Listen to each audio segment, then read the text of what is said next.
दोस्तों आज आप लोगों के लिए हाजिर है दुनिया के 5 सबसे गहरे गड्ढे जिनको देखकर आपको अपनी आंखों पर यकीन भी नहीं होगा, लेकिन फिर भी लोग अपनी जान को दांव पर लगा के इन गड्ढों को देखने जाते हैं। Guatemala city. साल 2007 में लोगों के घरों के बाहर से अजीब व गरीब आवाजें आने लगी, पर लोगों को अंदाजा नहीं हो रहा था कि ये आवाजें आखिर आ कहां से रही है। जब कुछ दिन बाद शहर के बीच में एक बहुत ही बड़ा गड्ढा निकल आया तो लोगों को अंदाजा हुआ कि ये आवाजें आखिर कहां से रही थी। इतनी बड़ी गड्ढे के अचानक निकलने से 2 लोगों की उसमें गिरने से मौत भी हो गई थी, लेकिन अभी तक लोगों को और साइंसदानों को ये नहीं पता चला कि आखिर ये गड्ढा किस तरह निकला था और ये क्यों निकला था। लोगों ने इस पर बहुत ही ज्यादा मिथ्स बना दिए हैं, तो अभी मुझे ये नहीं पता कि ये मिथ सही है या झूठ है। Door to hell. जब इस जगह को पास के लोगों ने दरियाफ्त किया तो उस वक्त इस जगह पर आग नहीं लगी थी, पर साइंसदानों ने इस जगह के मीथेन गैस को खत्म करने के लिए आग लगा दी और फिर ये आग कभी बुझी नहीं, जिसकी वजह से हर साल यहाँ 50,000 से ज्यादा लोग आते हैं यहाँ का टूर करने और इस जगह को देखने के लिए, और उन्होंने इस जगह को जहन्नुम का दरवाजा करार दे दिया गया है और अब इस जगह का निक नेम है door to hell. Dean's blue whole.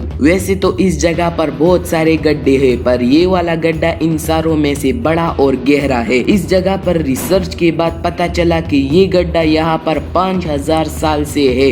Diverse का मानना है कि इस गड्ढे में 30 मीटर तक सब कुछ साफ दिखता है, जो इस गड्ढे के साफ पानी की वजह से होगा। इस जगह पर आपको हमेशा लोग मस्ती करते दिख जाएंगे। अगर आपको कभी मौका मिला तो आप इस जगह का टूर करना चाहोगे? हमें कमेंट बॉक्स में जरूर बताना। बीमा सिंह होल। ओमान में जब इस गड्ढे को दरियाफ्त किया तो लोग हक्की बक्के रह गए, क्योंकि इस गड्ढे का कलर बिल्कुल नीला और पानी बिल्कुल साफ था, जिसके बाद लोगों की भीड़ यहाँ रोज बरोज पहुंचने लगी। इस गड्ढे को दुनिया के सबसे खूबसूरत और साफ गड्ढों में शुमार किया जाता है, जिसकी वजह से यहाँ पर बहुत ही ज्यादा टूरिस्ट आते हैं। सारीनामा होल। ये दुनिया का सबसे रहस्यमय गड्ढा है जो जंगल के बीच में वाक़िया है। इस गड्ढे के अंदर आपको बहुत ही ज्यादा खूबसूरत माहौल देखने को मिल सकता है। इस गड्ढे के अंदर अपना ही क्लाइमेट है जिसे आप दुनिया की और कहीं भी ढूंढ नहीं सकते। इसके अंदर आपको खतरनाक जानवर भी देखने को मिल सकते हैं। वैसे इस गड्ढे के पास लोग जाना पसंद नहीं करते, क्योंकि इसका करीबी रोड जो है वो भी 100 किलोमीटर दूर है, जिसकी वजह से आपको 100 किलोमीटर पूरे ही जंगल में, सुनसान जंगल में जाना पड़ सकता है पैदल। दोस्तों इस वीडियो को बनाने में मुझे काफी ही मेहनत लगी है, पर आपको चैनल सब्सक्राइब करने में 1 सेकंड भी नहीं लगेगा, तो आपसे गुजारिश है कि आप हमारे चैनल को सब्सक्राइब करें और साथ में दिए गए बेल आइकन को भी जरूर दबाएं।